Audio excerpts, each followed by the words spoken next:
100 வருஷத்துக்கு முன்னாடியே வகுப்பு வாரி பிரதிநிதித்துவம் வேணும்னு கேட்டவர். அன்னைக்கும் சரி இன்னைக்கும் சரி ஒரு ஆச்சரியத்தோட பார்க்கக்கூடிய ஒரு மனிதர், நம்மளுடைய கொள்கை தலைவர். அப்ப அண்ணாவும் எம்ஜிஆரும் யாரு?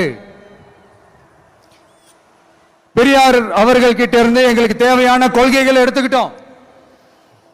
அவரை ஃபாலோ பண்ற, அவரை வழிகாட்டி ஏத்துக்கிட்ட அண்ணா அவர்கள் கிட்ட இருந்தோம், எம்ஜிஆர் அவர்கள் கிட்ட இருந்தோம் தேர்தல் அணுகுமுறையை எடுத்துக்கிட்டோம். அண்ணாவும் எம்ஜிஆரும் தமிழ்நாட்டோட சொத்து. அவங்கள பயன்படுத்துறத பத்தி யாரும் இங்க கம்ப்ளைண்ட்லாம் பண்ண முடியாது. அண்ணா எங்களோடது, எம்ஜிஆர் என்னோடது, எங்களோடது, நீங்களாம் எடுத்துக்க கூடாது அப்படின்லாம் யாரும் இங்க அழுதுட்டு இருக்க முடியாது, சொல்லிவிட்டேன்.